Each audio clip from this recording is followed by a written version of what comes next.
નમસ્તે, હું J M. Dave, government ITI college તળાજાથી. આજે આઈટીઆઈ માટે ખૂબ જ ગૌરવપૂર્ણ ઘટના ઘટિત થઈ રહી છે કે અમારા એક ભૂતપૂર્વ તાલીમાર્થી જેમણે અહીંયા અભ્યાસ કર્યો અને ખૂબ સફળ રીતે પોતે નોકરી મેળવી છે. તો આવો આપણે એમને મળીએ અને એમની સાથે વાત કરીએ કે એમનો અનુભવ કેવો રહ્યો, આઈટીઆઈમાં કેવા પ્રકારની તાલીમ એમને આપવામાં આવી અને એમના મોટા દીકરાની કારકિર્દી બનાવવામાં આઈટીઆઈ કેવી રીતે મદદરૂપ છે. મારું ગામ દાંતખેડ છે, તળાજા તાલુકાનું દાંતખેડ ગામ છે. મારું નામ કન્યા મનસુખભાઈ છે. અહીંયા હું આ દીકરાને એડમિશન લેવા માટે આવ્યો છું. મારો મોટો દીકરો આજથી 3 વર્ષ પહેલાં અહીંયા આવ્યા હતા ત્યારે બહાર નોકરી કરે છે. એથી હું બહુ ખુશ છું. લગભગ 3 વર્ષ પહેલા તમે એડમિશન માટે 3 વર્ષ પહેલાં હું આવ્યો છું. ખાસ કરીને આપણો જે તળાજા તાલુકો છે ખેતી પ્રધાન તાલુકો છે. મોટા ભાગનો વર્ગ જે છે એ ખેતી સાથે સંકળાયેલો છે.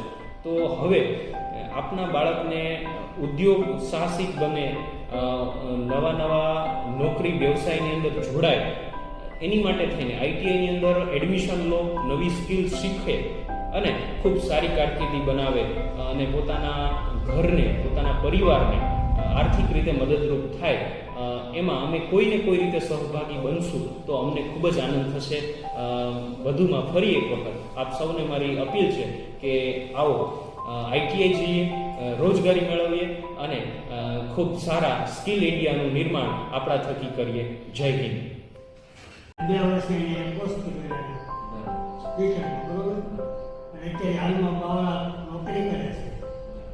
બહુ સારું છે, પગાર બાબત, રહેવા માટે બાબત બહુ મસ્ત. કેટલા સમયથી નોકરી કરે છે? નોકરી કરે છે 2 વર્ષ. 2 વર્ષ. એનાથી રાજી થઈને તમે આને એડમિશન આપવા માટે થઈને એના રાજી થઈને એનો જોઈન પછી આનું એડમિશન લેવાની આવ્યા છે. તમારે શું કહેવું છે? બાકીના જે વાલી છે, તળાજા તાલુકાના વાલી છે, એમને તમારે શું કહેવું છે કે આઈટીઆઈનું ભણતર અને આઈટીઆઈમાં અભ્યાસ કર્યા પછી જે નોકરી આપે છે, બરાબર, એની વિશે તમારું શું કહેવું છે બીજા વાલીને? બીજા વાલીને કહેવાનું મોડ છે કે મેં કરાવો ગયા અને આમાં સારામાં સારું છે, કોઈ બોલે નથી ગયા.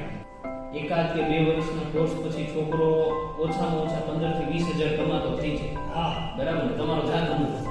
તો મારી તળાજા તાલુકાના બધા જ વાલીઓ